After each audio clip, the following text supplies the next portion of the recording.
ఇద్దరు పిల్లల మధ్య జరిగిన వివాదం కాస్త ఒక తండ్రి ప్రాణాలు తీసిన ఘటన అయితే గట్కేసర్లో చోటు చేసుకుందని చెప్పొచ్చు. గట్కేసర్ పోలీస్ స్టేషన్ పరిధిలో దారుణ ఘటన చోటు చేసుకుంది. ఇద్దరు పిల్లలు కూడా ఆడుకుంటున్న సమయంలో వాళ్ళిద్దరి మధ్య గొడవ ఏదైతే జరిగిందో ఆ గొడవని సమర్థించే సమయంలో పిల్లలకి కొంచెం మాట్లాడడం జరిగింది. మాట్లాడిన తర్వాత అటువైపు ఎవరైతే అలీ అనే వ్యక్తి ఉన్నాడో అతను ఎవరైతే సమర్థించాడో అతన్ని అతి కిరాతకంగా పిడిగుద్దులు కొట్టడం జరిగింది.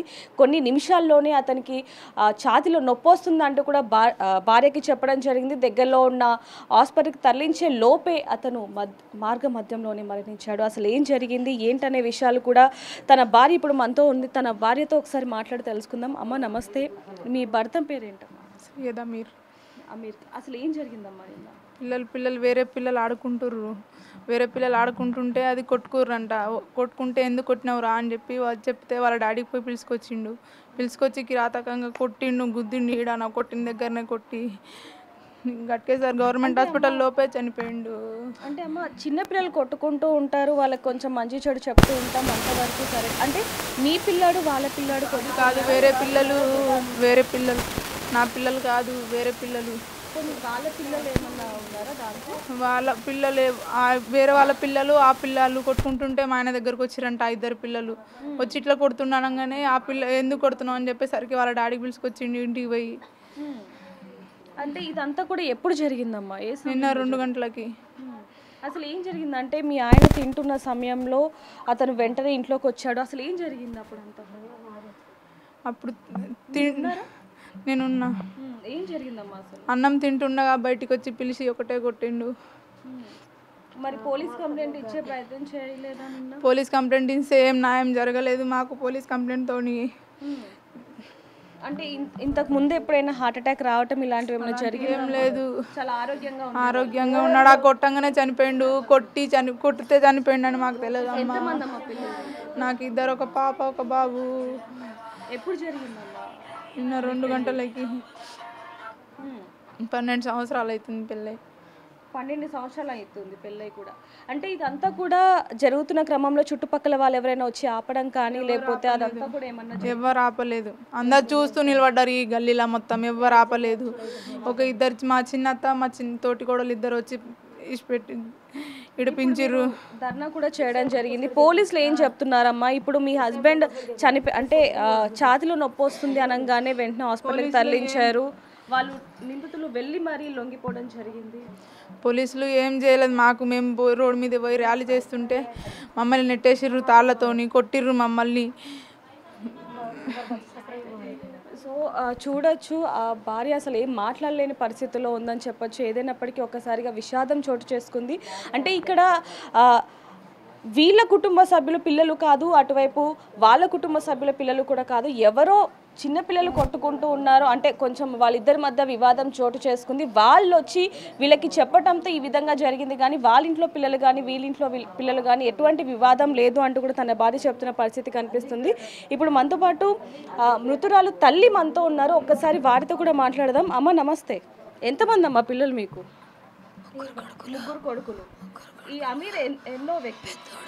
పెద్ద కొడుకు. ఎలా ఉండేవాడు? పెద్ద కొడుకు బంగారం. నా పెద్ద కొడుకు బంగారము. నా పెద్ద కొడుకు నిన్న మీరు ఉన్నారా జరుగుతాడు. నా కొడుకు నేనున్నా. నా కొడుకు గీడ గుద్ది చంపేసిండు. నా కొడుకు 3 గుద్దులు చంపేసిండు. నా కొడుకు రక్తం కక్కి చచ్చిండు. నా కొడుకు వాళ్ళ పిల్లలకు నా కొడుకు కొట్టుకోకూరి అని చెప్పిండు. నా కొడుకు మధ్యాహ్నం పోయి కొట్టుకోకొని అని చెప్తే వచ్చి కొట్టి చంపిండు. ఆలీలా చంపిండమ్మా. ఆలీకి మీ అబ్బాయికి ఏమైనా పరిచయం ఉండేనా అమ్మ ఇంతకు ముందు ఎప్పుడైనా? అస్సలే లేదు. కాకా అని పిలుస్తాడు. ఆయనకు చాచా అంటాడు. నా కొడుకు అలీ చాచా అంటాడు. ఇప్పుడు మనతో పాటు అమీర్ కూతురు ఉంది. అంటే తనతో మాట్లాడకూడదు కానీ ఒక్కసారి అసలు ఏం జరిగిందనే విషయాలు తెలుసుకునే ప్రయత్నం చేద్దాం. ఎందుకంటే ఇదంతా కూడా వివాదం ఆలీ కొడుకు అంటే ఆలీ పిల్లలు అమీర్ పిల్లల వల్లనే జరిగింది అంటూ కూడా బయట వార్తలు వస్తున్నాయి. కాబట్టి ఒక్కసారి ఆ పాపతో అయితే మాట్లాడే ప్రయత్నం చేద్దాం. హాయ్ నాన్న, నీ పేరు? తెలుగు వచ్చా? నీ పేరు? అక్కనే రేష్మా. ఓకే, ఏం జరిగింది అసలు నిన్న? మా డాడీ టీషర్ట్ పట్టుకొని కొట్టిండు మా డాడీ. నాన్న అసలు గొడవ ఎవరి వల్ల వచ్చిందంటే నువ్వు వాళ్ళ పిల్లలు గొడవ పడ్డారా లేకపోతే ఏం జరిగింది అసలు? వాళ్ళ పిల్లలే. వాళ్ళ పిల్లలు వచ్చా అంటే వేరే వాళ్ళ పిల్లల వల్ల ఇదంతా జరిగిందా? వాళ్ళు తెలుసా నీకు? తెలుసు. వాళ్ళ పిల్లలతో ఆడుకుంటావా? ఆలీ పిల్లలతో ఆడుకో. ఏమైనా పరిచయం ఉందా నీకు? ఏం లేదు. ఆలీ అనే వ్యక్తి ఎలా ఉంటాడు నీతో? నాతోటి తిరగడు ఆయన. వాళ్ళ పిల్లలు కానీ వాళ్ళు కానీ ఎవరు నీతో మాట్లాడు? అయితే అసలు ఏం జరిగింది నాన్న నిన్న? మా డాడీకి గలీజ్ మాటలు చెప్పిండు. టీషర్ట్ పట్టుకొని ఇక్కడ గుర్తుంటే మా డాడీ వాంతింగ్ చేసిండు. వాంతింగ్ చేస్తే మళ్ళీ హాస్పిటల్ పిలుచుకోపోతే గట్కేసర్ బ్రిడ్జ్ దగ్గర చనిపోయిందంట. అసలు మనం కూతురుతో కూడా ఇంకా మాట్లాడలేని పరిస్థితి అని చెప్పొచ్చు. కానీ ఆ కూతురికి తెలుసో తెలియదు ఇంకా నా తండ్రి చనిపోయాడు, ఇంకా తిరిగి రాని లోకాలకు వెళ్ళాడన్న విషయం. ఎందుకంటే చనిపోయాడంట అని కూతురు అమాయకపు మాటలు మనం వినొచ్చు. ఒకసారిగా ఇంటిలి పాది కూడా విషాదం ఛాయలో మునిగిపోయిందని చెప్పొచ్చు. ఇప్పుడు ఆ భార్య కూడా చిన్న ఏజ్లోనే పెళ్లి జరిగింది. మరి ఇప్పుడు తనకి తోడు ఎవరు ఉంటారు? ఈ కుటుంబానికి ఎవరు పెద్ద దిక్కుంటారు? ఇంకా 2 కొడుకులు ఉన్నారు. కానీ ఎంతైనా వాళ్ళ కుటుంబం అనేది వాళ్ళకు ఉంటుంది కాబట్టి మాకు ఖచ్చితంగా న్యాయం కావాలి అంటూ కూడా వాళ్ళు అంటున్న పరిస్థితి కనిపిస్తుంది. ఒకవైపు ఇందాక 1 గంట ముందు కూడా మొత్తం ధర్నా కూడా చేయడం జరిగింది. మరి ధర్నా చేస్తున్న సమయంలో మరి పోలీసులు ఏం చెప్పారు? అదేవిధంగా ముఖ్యంగా ఎప్పుడైతే అమీర్ అలా ఛాతిలో నొప్పి వస్తుంది అన్నాడో, బ్లడ్ వామిటింగ్ చేసుకున్నాడో, అప్పుడే అలీకి అర్థమైపోయింది అంటే ఇతనికి ఏమన్నా అవుతుందేమో, ఇతను చనిపోతాడేమో అని తెలిసి ఇమీడియట్గా వెళ్ళి పోలీస్ స్టేషన్లో సరెండర్ అవ్వడం జరిగింది. ఇంటికి కూడా తాళాలు వేయడం జరిగింది. నా ఇల్లు కూడా మీకు చూపించే ప్రయత్నం చేస్తాను. ఒక్కసారి తనకి ఎలా న్యాయం కావాలి అనేది ఒక్కసారి తెలుసుకునే ప్రయత్నం చేద్దాం. అమ్మాయి, ఇప్పుడు మీరు భర్తని కోల్పోయారు వేరొక వ్యక్తి వల్ల, అసలు ఏం కావాలనుకుంటున్నారు? మీరు ఇందాక ధర్నా కూడా చేయడం జరిగింది. పోలీసులు అసలు ఏం చెప్తున్నారు? ఎందుకంటే పోలీసులు న్యాయం చేయట్లేదు అంటున్నారు. అసలు ఏం జరిగింది? మీరే చేయాలి న్యాయం. అంటే ఎలాంటి న్యాయం కావాలంటున్నారు? పోలీసులు ఏం చెప్తున్నారు? పోలీసులు ఏం మాట్లాడతలేరు అసలు. పోలీసులు మాట్లాడదాం అని అంటుర్రు కానీ ఏం మాట్లాడతలేరు వాళ్ళు. వాళ్ళతోని అప్పుడే వాళ్ళు ఏం చేసిరో ఏం తెలియదు మాకు. మాకైతే నా పిల్లలు నేను మా న్యాయం కావాలి. సో ఇప్పుడు ఆ భార్య మాట్లాడలేని పరిస్థితిలో ఉంది కాబట్టి చుట్టుపక్కల వాళ్ళందరూ కూడా తనకి సపోర్టివ్గా ఉన్నారు. ఒక్కసారి కొంతమంది ఉన్నారు మనతో పాటు, వాళ్ళతో కూడా ఒకసారి మాట్లాడి తెలుసుకుందాం. ముఖ్యంగా ఈ ఘటన మీద గట్కేసర్ మొత్తం కూడా స్పందిస్తున్న పరిస్థితి కనిపిస్తుంది. ఎందుకంటే ఎవరో ఇద్దరు గల్లీలో ఉండే 2 పిల్లలు కొట్లాడుతున్న సమయంలో, అంటే కొంచెం గొడవ పడుతున్న సమయంలో ఇతను వచ్చి ఆపాడు. కేవలం అంటే మీరు ఆడుకోవాలి కానీ ఎటువంటి గొడవలు పెట్టుకోకూడదు అంటూ చెప్పడం మూలంగా అదే తప్పయిందా, ఇతని మరణానికి అదే కారణమైందా అనే ప్రశ్నలు కూడా వస్తున్నాయని చెప్పొచ్చు. ఇక్కడ కొంతమంది స్థానికులు కూడా మనతో ఉన్నారు. ఒకసారి వారితో కూడా మాట్లాడదాం. అమ్మ, అసలు నిన్న ఆ ఘటన జరిగేటప్పుడు మీరు ఉన్నారా? లేను మేడం, వాళ్ళ చిన్నత్తని మేడం. చిన్నత్తని. అవును మేడం, మాది నాగిరెడ్డి పెళ్ళి మేడం. వాళ్ళ చిన్నత్తని నేను. అది సీసీ కెమెరా చూసే వరకు మనకు కొట్టి చంపింది మనకు తెలియదు మేడం. ఏమన్నారంటే మాకు ఫోన్ చేసి హార్ట్ అటాక్ వచ్చింది, చనిపోయిండు అని చెప్పారు. చెప్తే అది సీసీ కెమెరా చెక్ చేసిండు మా అల్లుడు. చెక్ చేస్తే చచ్చిపోయిండు. ఇట్లా కొట్టినందుకు చనిపోయిండు మేడం. గుద్దు 5 గుద్దులు గుద్దాడు మేడం. మీరు చూడండి ఆ ఫుటేజ్. 5 గుద్దులు గుద్ది. ఇప్పటివరకు ఆ ఫుటేజ్ అసలు బయటికి రాలేదా, లేకపోతే పోలీసులు తీయలేదా, లేకపోతే ఏంటి? మొత్తము కారణం పోలీసులే మేడం. మొత్తం కారణం పోలీసులే. తాళ్ళు బట్టి మేము ధర్నా చేస్తుంటే మేడం, ఆడవాళ్ళు అని చూడకుండా మాకు తాళ్ళు పట్టి గుంజుకొచ్చారు. ట్రాఫిక్ అంత ముఖ్యం కానీ ఒక ప్రాణం ముఖ్యం కదా మేడం. వాళ్ళకు అంత సపోర్టింగ్గా ఉంది, చనిపోయిన వాళ్ళకు వద్దా మేడం? చనిపోయిన వాళ్ళకు న్యాయం చేయమని మేము రోడ్ ఎక్కినాం మేడం. రోడ్ ఎక్కి ట్రాఫిక్ కోసం అంతా హార్ట్ చేసిర్రు కదా, చనిపోయిన వాళ్ళకు లేరా? చెప్పండి, మీరే చెప్పండి మేడం. ఏం చేసినా ఒక కొడుకు ఒక బిడ్డ మేడం. వాళ్ళకు ఏం చేస్తారో మీ మీడియా వాళ్ళకు న్యాయం చేయండి మేడం.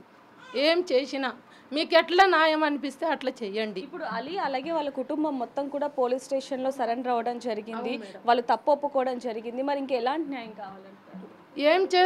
ఏం చేస్తారో మీకు తెలుస్తుందిగా మేడం. వాళ్ళ భవిష్యత్తు, వాళ్ళకి ఏం ప్రాబ్లం ఉన్నదో, భర్త ఉంటే ఎలాంటి సెక్యూరిటీ ఉంటుందో మీకు తెలుసు కదా మేడం.